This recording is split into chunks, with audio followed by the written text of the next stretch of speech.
अजिबात सुसंस्कृत महाराष्ट्रात आपण जसं राहतो त्या पद्धतीने मी 55 दिवस प्रचार केला। माझ्यावर झाले, खूप खालच्या पातळीवर बोलले गेले, तरी सुद्धा मी त्याचं प्रत्युत्तर दिलं नाही। मी माझ्या कामातून त्याचं कुठेतरी धनशक्ती आणि जनशक्ती आणि दुसरा ही लढाई जनशक्ती विरुद्ध धनशक्ती आणि अमर्याद सत्ता सर्वसामान्य कार्यकर्ता अशी ही लढाई होती।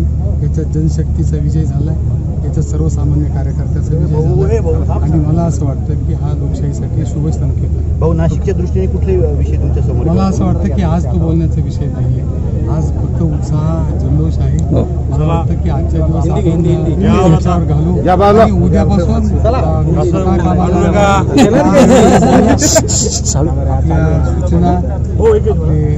ज्या काही सूचना असतील त्याच्यावर उतरले होते। त्या गद्दारांना आज गाडून शिवसैनिकांनी भगवा हा ह्या नाशिक लोकसभेवर पुन्हा एकदा फडकवलेला आहे। त्याच्यामुळे नाद करायचा शिवसैनिकांचा नाही, हे आज पूर्ण आमच्या गद्दारांना कळलेलं आहे। मी सर्व आमच्या नेत्यांचं, उद्धव बाळासाहेब ठाकरे यांना आमच्याकडनं हे गिफ्ट आहे।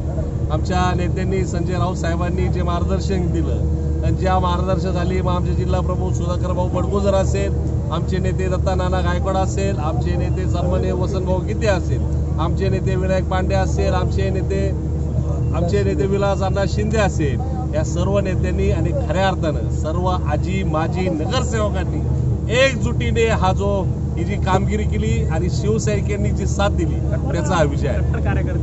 ज्यांना ही गाड्याची वेळ होती आणि चुकीला माफी नाही, आम्ही ते म्हणतात ना, टप्प्यात आल्यावर बरोबर करेक्ट कार्यक्रम करतो ना, करेक्ट कार्यक्रम।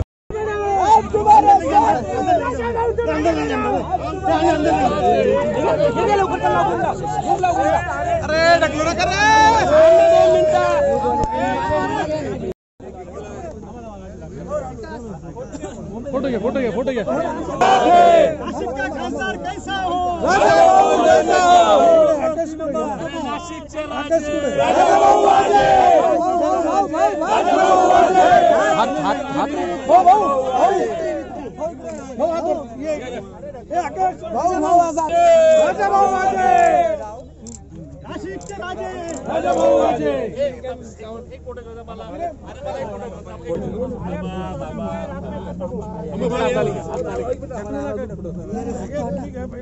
भाऊ या तुमच्या